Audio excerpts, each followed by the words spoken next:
Bom dia, tudo bem? Começando mais um Morning Call da Blackbird, hoje dia 28 de novembro. O Ibovespa ele fechou em queda ontem de 1,7%. O pregão ele foi marcado por expectativas em relação ao anúncio do pacote de corte de gastos pelo ministro da Fazenda, Fernando Haddad. E os principais destaques negativos da bolsa foram os papéis mais cíclicos, como por exemplo as varejistas, repercutindo a forte abertura na curva de juros. Já o principal destaque negativo, positivo, né, foi Natura, subindo em torno de 3%, após o acordo entre a companhia e o comitê de credores referente ao processo de recuperação judicial da sua subsidiária, a Avon. Nesta quinta-feira, os mercados eles estarão fechados nos Estados Unidos devido ao feriado de Ação de Graças e no Brasil teremos o IGPM de novembro e também Fernando Haddad vai realizar uma coletiva de imprensa detalhando o pacote fiscal. Falando sobre a renda fixa, as taxas futuras de juros encerraram a sessão de ontem com forte abertura por toda a curva.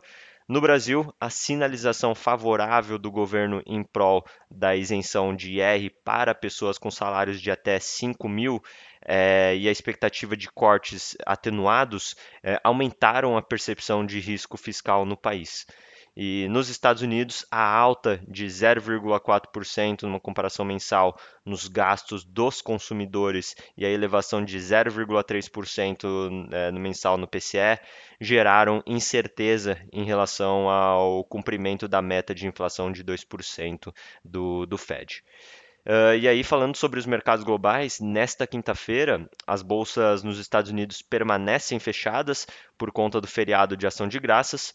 Ontem, após o fechamento do mercado, a Federal Trade Commission, né, dos Estados Unidos lançou uma investigação de natureza concorrencial sobre a Microsoft, que fez com que as ações da companhia caíssem. Na Europa, as bolsas elas operam em alta, em torno de 0,5%, e as bolsas chinesas fecharam em queda, na expectativa de novos estímulos e com temores em relação ao comércio com os Estados Unidos.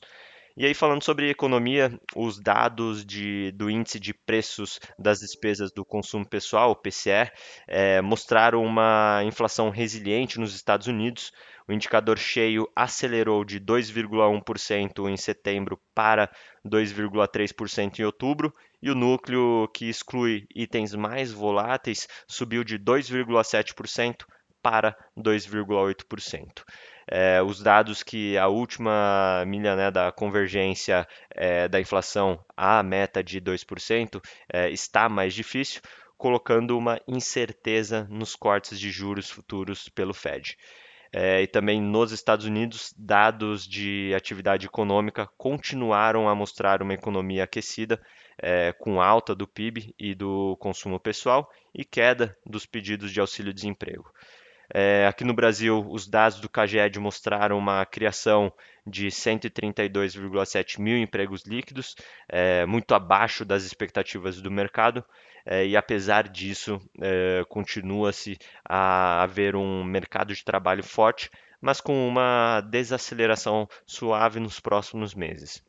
E por fim, o ministro da Fazenda anunciou em pronunciamento à rádio e TV na noite de ontem um pacote de redução de despesas que pode economizar até 70 bilhões de reais em 2 anos e a isenção do imposto de renda para valores até 5 mil, a ser compensada pelo aumento da tributação sobre os mais ricos com uma agenda internacional mais tranquila por conta do feriado nos Estados Unidos, teremos apenas dados de emprego também, vendas no varejo e produção industrial no Japão, com estimativa de alta em todos os indicadores.